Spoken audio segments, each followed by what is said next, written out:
This has got to be one of the coolest properties I've ever sold. Oh, no, That's a big call for you, I haven't Jamie. sold it yet. Haven't sold it yet. No, I've sold some cool stuff. Welcome to the Portfolio Podcast, and here we are again, and we're talking about auction 171 that we've just finished and bought some beautiful assets to market. I've got Jamie Perlinger and Yosh Mendis here with me, heads of agency in Victoria and New South Wales. Thank you and welcome along. Thanks, Ingrid. Well, good to be here. Thanks for having us. So let's talk about last auction and then maybe have a bit of a glimpse into next auction and see what's the market doing. The Burgess Rawson auctions are held 8 times a year over 3 days across 3 states. We are truly the litmus test of what's going on in the market. So let's talk about what we saw, what drove yields, what investors were looking for.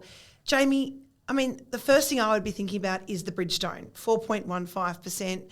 Interest rates at the moment are 4.35. What is driving investors to buy interest rates right now? Why is this property sold like this? Yeah, look, Kilsyth, Metro Melbourne location, again on a main thoroughfare within Melbourne. So, you've got, and the key with this is you've got Bridgestone as your tenant, so multinational tenant in there paying your rent every year.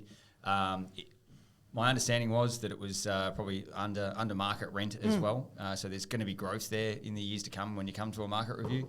But it was the land component. The investors were looking at what they could do with it in the future, how big this piece of land was, and the location of it on a major road. And to be honest, I was watching that auction and I was thinking, what's driving this thing so sharp?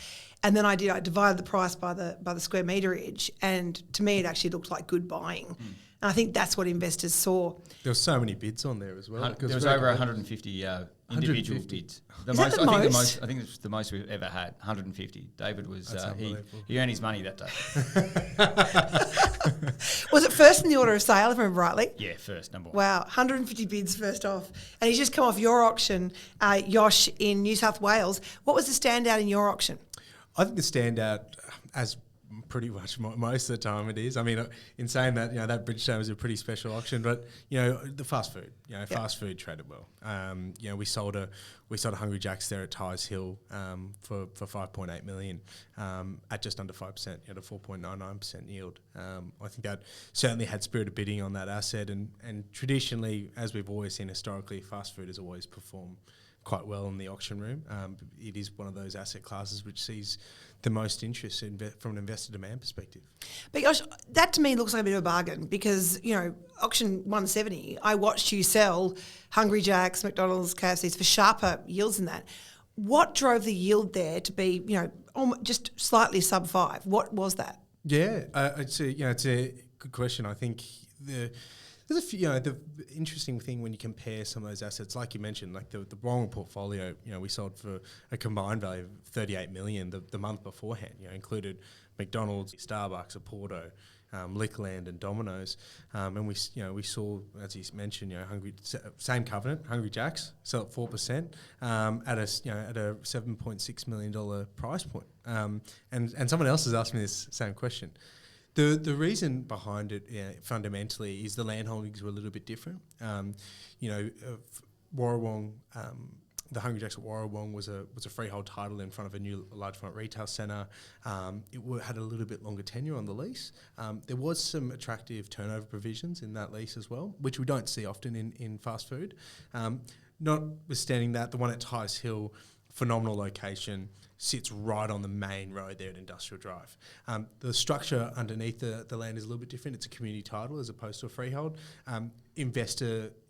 Generally investors would prefer to see a little bit of a yield differential between freehold and community title, and that's the major reason. The covenant's the same, the lease fundamentals are pretty well the same. You've got 12-year lease, fixed 3% increases, tenant paid all the outgoings, but the community title element is just a little bit different to freehold. So generally, there is a little bit of a differential on the yield front.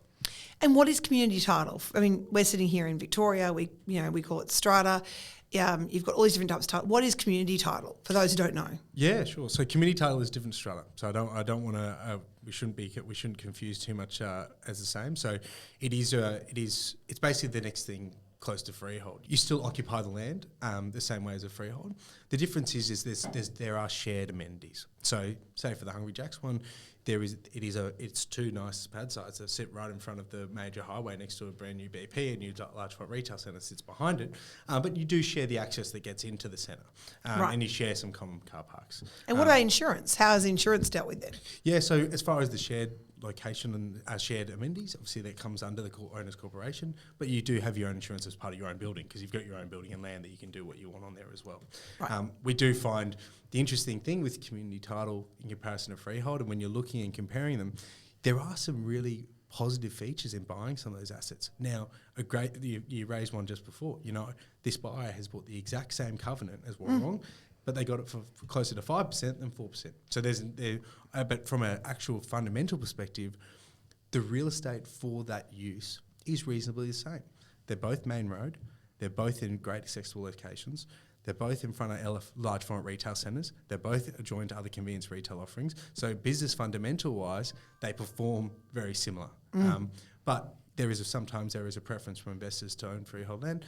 There is a premium that you pay on that though. I think there are some savvy investors as well, or some investors who will be diversifying portfolios who really want that covenant strength that people have been paying 4% for, but they get the same covenant strength, the same lease terms, but they get a little bit more yield by just changing the title structure that they're buying. And our data shows that the top 3 drivers of yield from a brand perspective are KFC, McDonald's, and Hungry Jack's.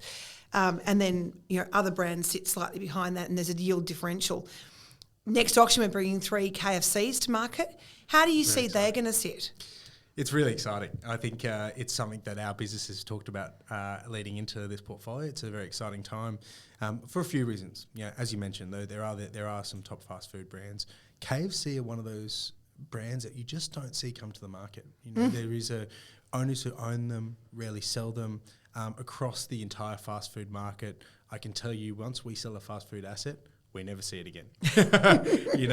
Investors just love to have it in their ecosystem, don't they? It's one of those things where a lot of fast food investors will buy more. They just can't help themselves. So, and we've got people who are diversifying portfolios, but the long-term ownership of those brands is really significant. I think the last few KFCs that I've sold, the owner held it for 33 years before bringing it to market. The one before that, they held it for 35 years before they brought it to market. It's amazing the type of security and long-term tenure that these KFC investments and Hungry Jack's and McDonald's have. KFCs that have come to them, these KFCs are quite special.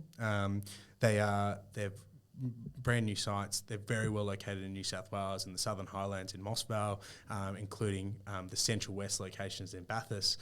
We have a beautiful site also in Young. All highway locations. Wow.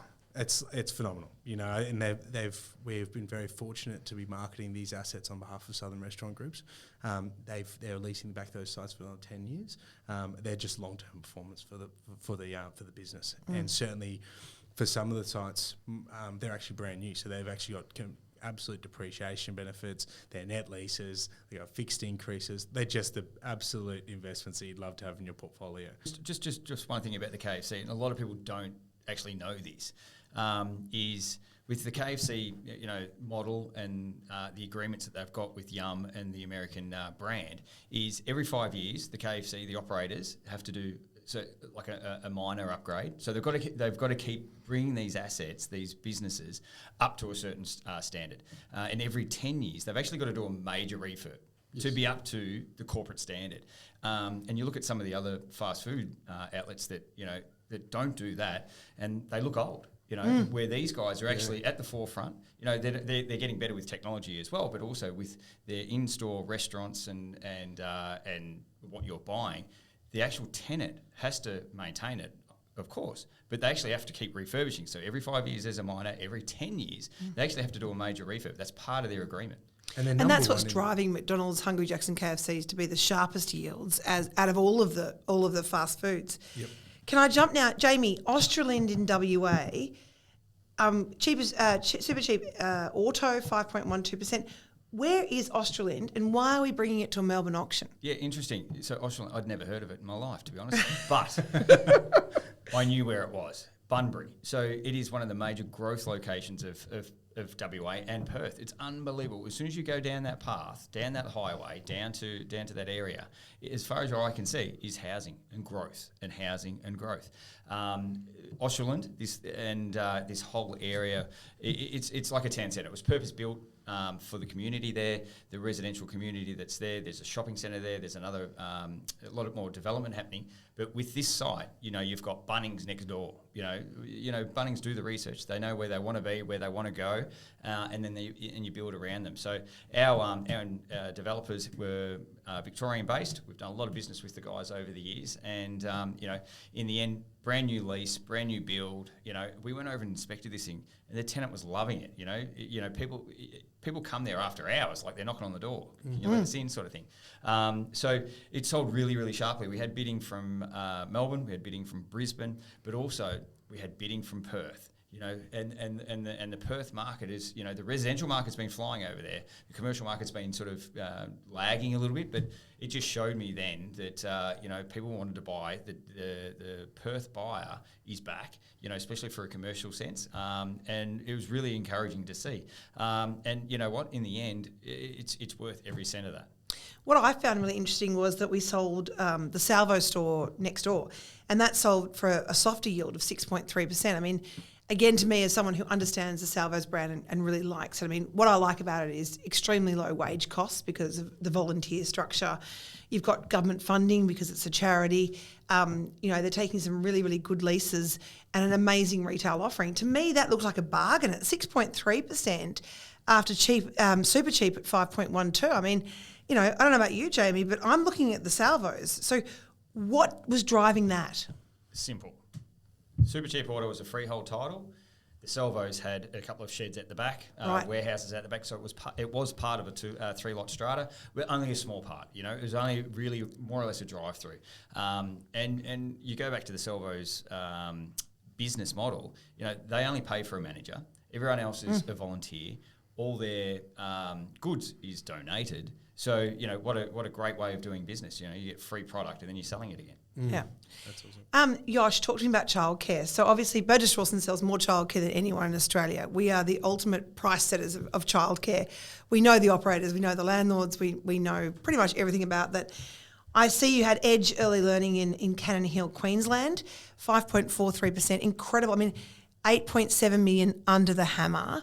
Why? What drove that sale? I think Tomo could give you a bit of a test to run on a few of the inquiries he had on there, because I know he had some really big investors. But I think as a whole, when you look at something like Cannon Hill, it's got the fundamental makings of an amazing investment opportunity. Great tenant, significant long-term net lease, strong underlying land value.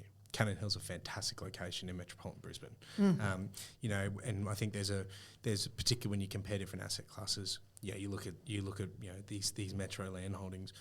Once obviously the likelihood is it'll be a childcare for a very long time, but there is unbelievable readaptive uses for this land. And I know that it was highly sought after by investors. I think most of the people who'll be looking at that asset won't just be looking at it for what it is today, but it'll be what is it going to be in 10 years' time, 20 years' time. And that Metro Brisbane certainly has been driving a lot of inquiry. As soon as we bring anything in Metro Brisbane, the inquiry is huge. Obviously because of the Olympics, what the government's doing, how they're investing. If you were to invest in an area right now, where are you looking to invest? I think the question is probably what am I going to be looking for from a yield perspective? I think there's probably two questions. Am I going for yield or am I going for land? Because quite often quite often it's harder to mix the two sometimes. Where you want to buy a metropolitan location, but by buying a metropolitan location, generally your yield's probably going to be a bit sharper. And particularly when you've got quite high underlying land value, we've seen some significant yields in that metropolitan space. Be a bit lower than say regional assets. So I think fundamentally it's okay. What is your investment fundamentals? Are you looking for a long-term metropolitan land holding, similar to say like your Cannon Hills and other assets that we've sold in metropolitan Sydney and Melbourne? Even that 7-Eleven Hawthorn we were talking about the other day. the investor buys it at sub 4%, but their land value there is incredible. You talk about the 7-11 at Kalara, the land value there is incredible. It was a sub 4% yield, but it's a great underlying land. So Same with childcare. We've seen that metro-located childcare is a substantial yield differential to regional childcares. And we had the Nido Early School childcare in Woodend. That was 6.03%. And we had Dubbo as well. Yeah. So what are you seeing? Is that industry specific to childcare that you're seeing a greater yield difference between metro and regional? Because I don't think we're seeing it in fast food, and I don't think we're necessarily seeing it in fuel. So what are we seeing there? I think certainly from an asset class perspective, generally I think across the market we're seeing probably higher yields in regional locations than we are in metro. But you're right, fast food is probably the one that's probably the tightest spread, and there's a lot of reasons for that. The reality is there isn't that much metropolitan fast food property. Metropolitan and fast food assets are very highly sought after, but the opportunity to buy brand new fast food investments to your KFCs, Hungry Jacks, McDonald's of the world, those opportunities are not available in metropolitan areas. They're only available in areas out of those capital cities. And so that's what's driving so much of this interest, because people want to buy these tenants, but they're the locations that they buy them in, and they perform so well in these locations. Like fast food in regional locations can often perform better than metro because you don't have as much options. From a competition perspective, the affordability piece is massive in these locations. So they do these great numbers. Like personally for me, if I was looking at fast food, I'd love to buy one in a regional location because I know that it will perform and I could just set and forget it and never have to look at it for the rest of my life. Notwithstanding that, obviously metropolitan fast food locations would be fantastic in the sense that you get great underlying land. But from a business fundamental perspective, some of these regional sites, they just absolutely perform. You've got all that residential growth, all the population growth in these areas as well. That's been driving this. Yes. And these businesses have to keep up. Yep, agreed. Sonic Healthcare North Gosford, 7.3 million, incredible result. What was driving that? Yeah, it was a good result, and that's for a strata. It's for a big medical strata in Gosford. We have seen a push from investors to as a preference to look at medical assets. We've sold some phenomenal medical assets. Over that time, the Gosford assets saw some good interest through the campaign. There were some logical purchasing groups that were actually within the area. It had the private hospital next door. There were some significant private investor and institutional funds that own real estate within the area. So we're having inquiries from a quite broad range of investor groups. And Sonic Healthcare is listed as well. I think any listed tenant straight away has, because they have a transparency to them. Investors can look them up, find out the information. Sonic's, an incredible business that you can very easily and quickly find out about. I completely agree. And a lot of them are multidisciplinary. So they've got a number of different departments and uses within those medical facilities. We sold that fantastic asset in Richmond not too long ago. We sold it for $24 million under the hammer. Phenomenal site. When you go through that, it was right across the road from Epworth. When we go through the facility, you look at these fit outs and they are incredible. The amount of money that goes into fitting these medical tenancies out, it costs them more to move. Well, it makes them sticky, right? Where can they go? They can't go anywhere. Yep. It's so hard. The approvals are hard. The fit out, the approvals to get them in the first place. The fit outs are so expensive. The relocation costs are huge, and they also get known for being in those areas. Like I know personally, if I need to go to the doctor, I need to go get a scan. I know where my local GP is. I know where I need to go get an X-ray.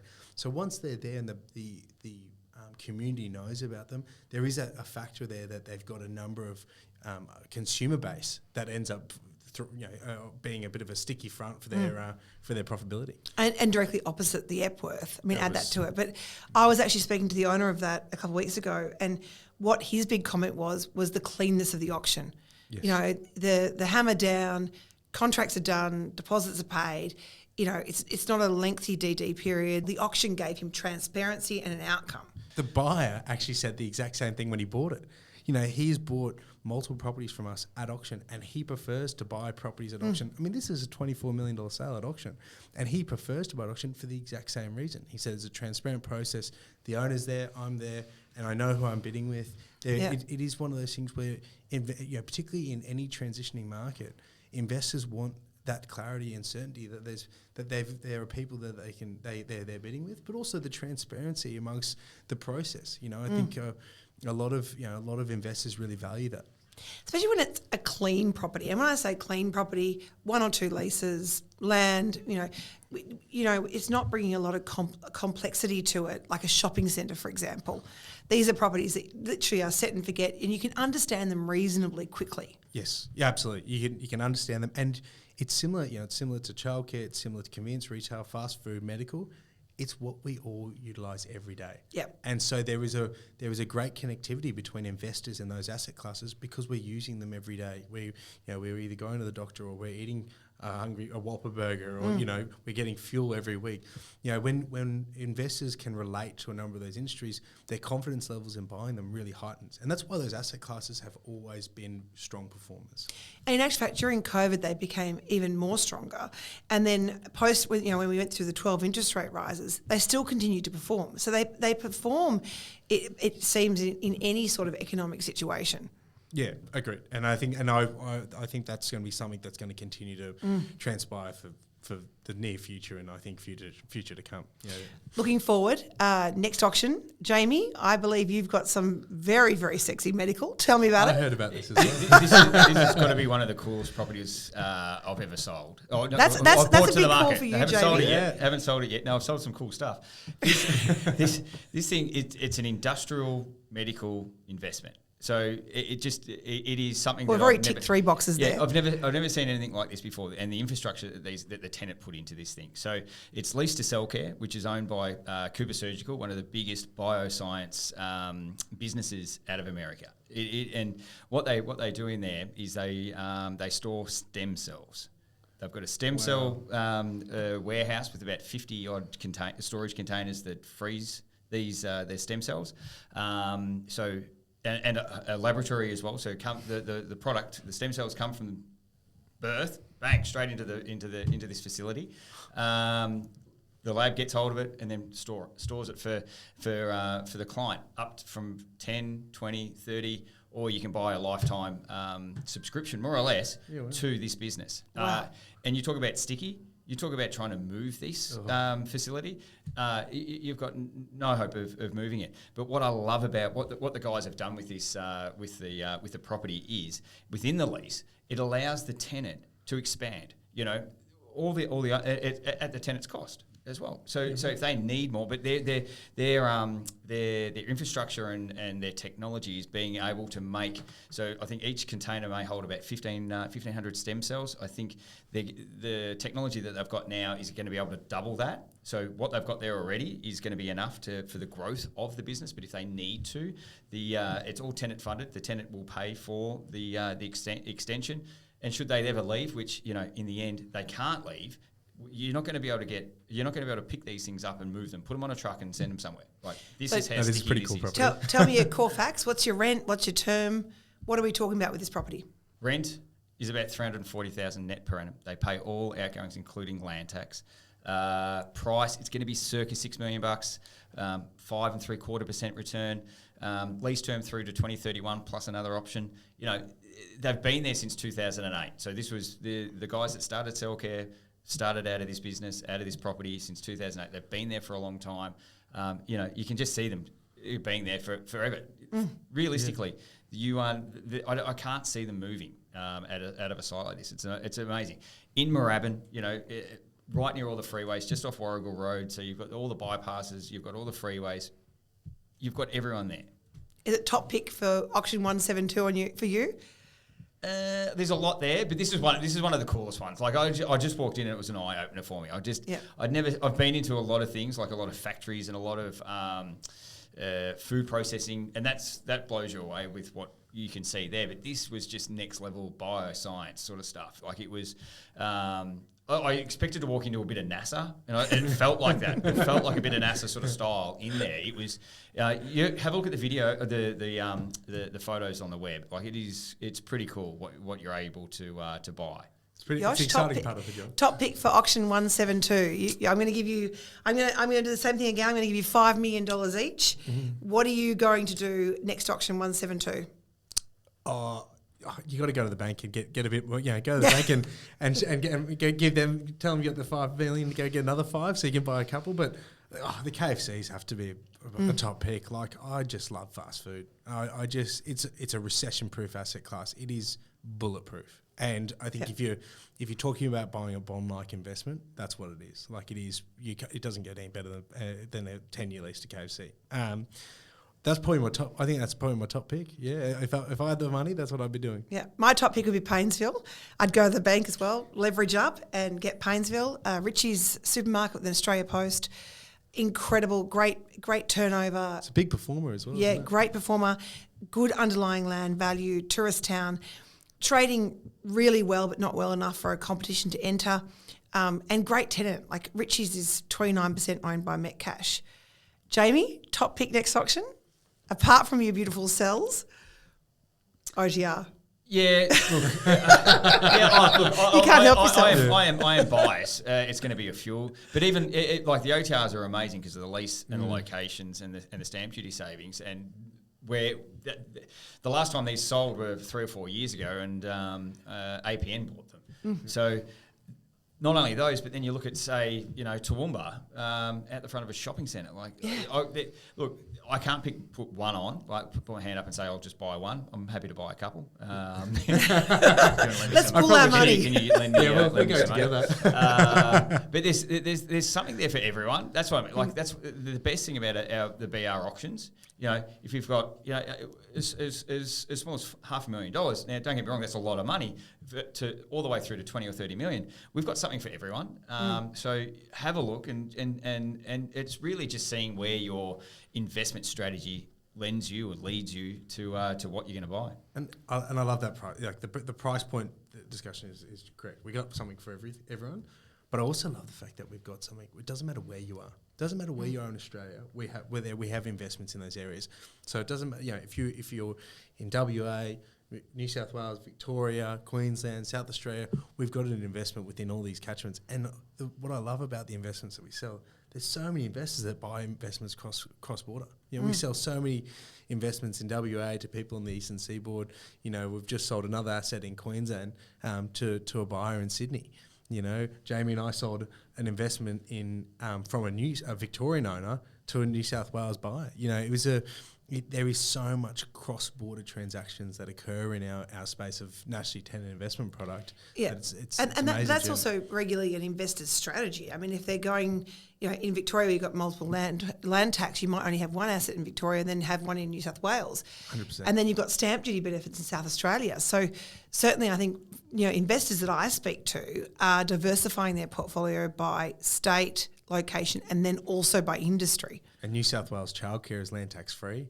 Wow. It's absolutely exempt. So, with some of these investors that we've been selling them to, the exact reason that you're saying, they get to diversify. And if they can come into New South Wales, buy a childcare centre, have a complete land tax exemption, there are these amazing strategies that you can do with these cross-border transactions in getting the same covenant. If I buy a KFC in Victoria or buy a KFC in Queensland or Queensland, New South Wales, the product's the same. Still a KFC, isn't it? Still selling fried chicken. Still a zinger burger. The Colonel's still on the front of the building. The bucket's out the front. The bucket's out the front. There's no difference, and that's why I think particularly the investor groups that we're dealing with, some of these private investors, they often when we've sold 5, 6, 7 assets for these, or maybe 1 or 2. Often we're selling one in a varying different state. It happens often. If I'm going to be biased as well, which I am, which is fine. Just a minute. If I bring it back to Victoria, regional Victoria, some of the growth cities, Ballarat, Geelong, Bendigo, Shepparton, we're selling assets in all these locations. Bendigo of one I love. It's an hour and a bit up the road, but it's 50% stamp duty savings. I knew you were going to say that. On most childcare is different in regional Vic. It's not exempt. Yep. But we're selling at Jack's Tyres in Bendigo. This thing is on the main road into town. Tyres, everyone loves tyres, but the business is owned by Hancock's in Japan, or it's a big business, but you're getting 50% stamp duty savings here in regional Victoria. And I think about tyres. You need them on an EV, you need them on a fuel, you need them on trucks, you need them on motorbikes, you need them on everything. Tyres are the irreplaceable item. Oh, and if one investor, I'm going to come back to your point in a second, but tyre, one of the investors that I've known for a long time, he always says to me, we're always going to need rubber. It doesn't matter what car we're driving, hydrogen, EV, fuel, they're going to need rubber, you know. So it's always going to be there, and they just see it as absolute bulletproof industry. It's funny when you're talking about obviously the stamp duty savings that you get in Vic and things, and we're talking about land tax free investments for childcare and things. It's amazing that, you know, the amount of people that don't know this, you know, the amount of and we've been able to really provide that. You know, that type of intelligence to a number of our investors, and you can really stack things within your portfolio when you're getting stamp duty free savings, you're getting land tax exemptions, or you're buying better yields in particular regional locations, and, you know, blending those with, say, sharper yields for metropolitan locations. So, you know, there is a wide source of, you know, information out there, but I think when people actually look at some of these things, a number of investors I've spoken to about the 50% stamp duty savings, they didn't know it was there. No, you know, no, the Vic government don't market it at all. It's amazing. It's unbelievable. You know. What I love about our auctions as well is that we bring so many different industries over the 3 days. It's very easy for investors to establish what is the going rate for fast food, childcare, etc. And they can come along and just watch and learn before they even decide to engage. But if they want more information, all of our agents are available. But also they can watch it online, they can download reports. You know, what are you seeing investors needing from us in the auction portfolio? Like, what else do we need to be doing to give them this information or to help them, and where can they find it? I think these reports that we're getting, I've received a lot of comments from investors who have really appreciated that type of dialogue and intel. I think you're completely right. Like, the auctions are a barometer of the market. You know, everyone. I've heard investors who have waited and seen, you know, 3 auctions and then bought on the 4th one just to see where those yields are moving.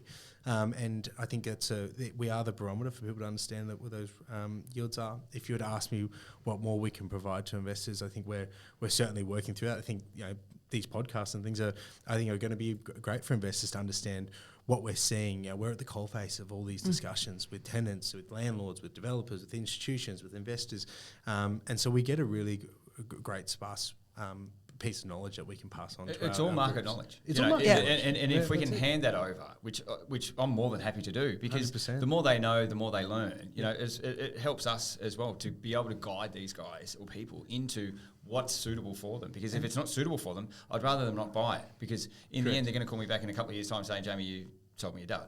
No, this is. I want you to be happy with what you're looking at, what you're going to buy, and make sure it works for your investment strategy. And we've got more data than that we've ever seen. Like, no one, because the business has been around for so long, selling 50 years next year. And this is the thing, you know, you're talking about the amount of auctions and transactions in the same space. Like, we specialise in this space for so long, that with all these data, with all the data we have, like all these fact sheets that we're about to send to investors. I was looking at one yesterday as a draft. It looks really good, you know. But people can trend this. We're giving people trends over the last 5 years, 6 years on where yields have gone with convenience retail. You know, you can having a look at that, you can see where the market is in about 10 seconds. You know, so I think, you know, I think what we're at the moment going through this motion of trying to provide as much information, as Jamie said, you know, providing that information to investors and getting this out to as many people as possible. I love it. You know, the education piece at the moment is great, because when they come into an auction, I love the fact that they've been educated through the process before they're buying these assets, and when they're asking you questions, you can answer genuine, you know, more fulfilling answers for what they need to answer for their investment. And I'm reflecting, you know, we were with Dean Firth from Macquarie today, and we were talking about the role of technology and data. I just found it really meaningful, the role that data is going to play in commercial property in the future. And I think potentially a lot of agents aren't hooking into that, and we've really focused on collecting that data. And it's available to our investors freely and openly, because we want them to be as informed as possible. Oh, and I think, and this is where the history piece comes in, because you can't go get this information from today to 20 years ago.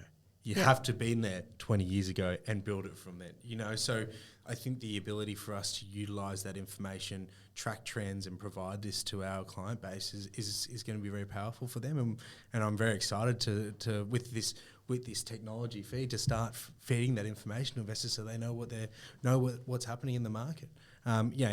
Dean had a great talk about it today, didn't he? Around I think Macquarie's at the forefront of really going through their motions on their technology front, and it was really good to hear the transitions they've made and making that happen, and quite exciting to see what we're doing at the moment, doing it as well. Yeah, but he did mention that it was from the past of all the data that they collected. He did. And that's what we've been doing for the last 20 years, and especially in the last probably 10 years, collecting, using the data to be able to help our investors, make make an informed decision on what they're going to do. Yep. Yeah.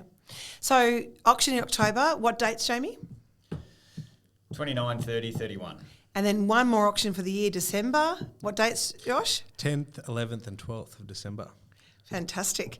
And then break for the holidays and we're back in February. Absolutely. So we're looking forward to a strong into the year. I think there's certainly some beautiful assets that are coming into the next portfolio. So I think certainly if you're an investor in a variety of different price points, I can tell you our next auction, guaranteed you have something to buy. Fantastic. Well, thank you for your time today, guys. Look forward to talking to you again soon. Thanks, Thanks, Ingrid. Ingrid.